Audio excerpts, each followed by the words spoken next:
Dinsdagmôre en die kinders is skool toe, die skole het open en hier is ek besig om 'n paar wasgoedjies, dit is glad nie baie wasgoed nie, wat in my guns stel, om 'n paar wasgoedjies op te hang en ek wys net my metode, terwyl die wind nie waai nie en die son so heerlik skyn, steek ek die wasgoed net met een pennetjie vas.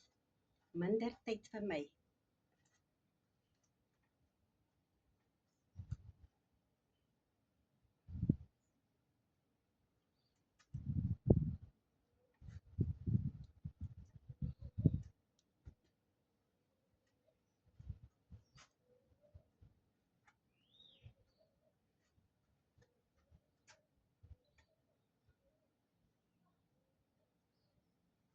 So daar is my wasgoed gehang. Ek het nou tyd om al my ander goedjies te doen.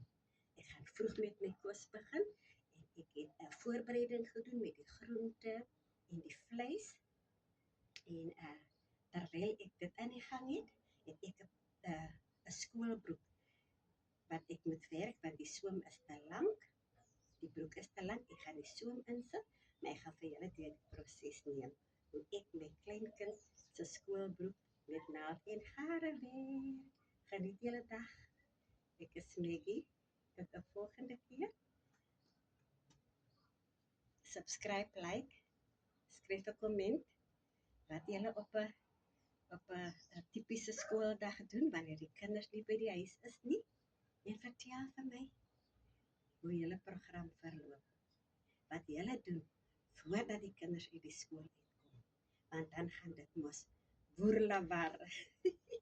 Dan gaan dit deur mekaar. Dat hy tyd is ek klaar, my werk is gedoen, my kos is klaar, my wasgoed is droog. Ek het net tyd vir myself en as ek in die tuin in wil vaar, gaan ek in die tuin in en dan kan ek daar goedjies doen wat ek moet doen. O ja, nou van die tuin gepraat. Ek het nog 'n verfwerk wat ek moet doen. Maar moenie bekommerd wees nie. Ek sal vir julle stap vir stap deur die proses neem want ek is so excited wat in my tuin besig is om te gebeur. Maar waar julle in die wêreld is, vriend, oral, wees veilig, geniet julle en pas julle self. Maar ons gesels volgende keer. Bye.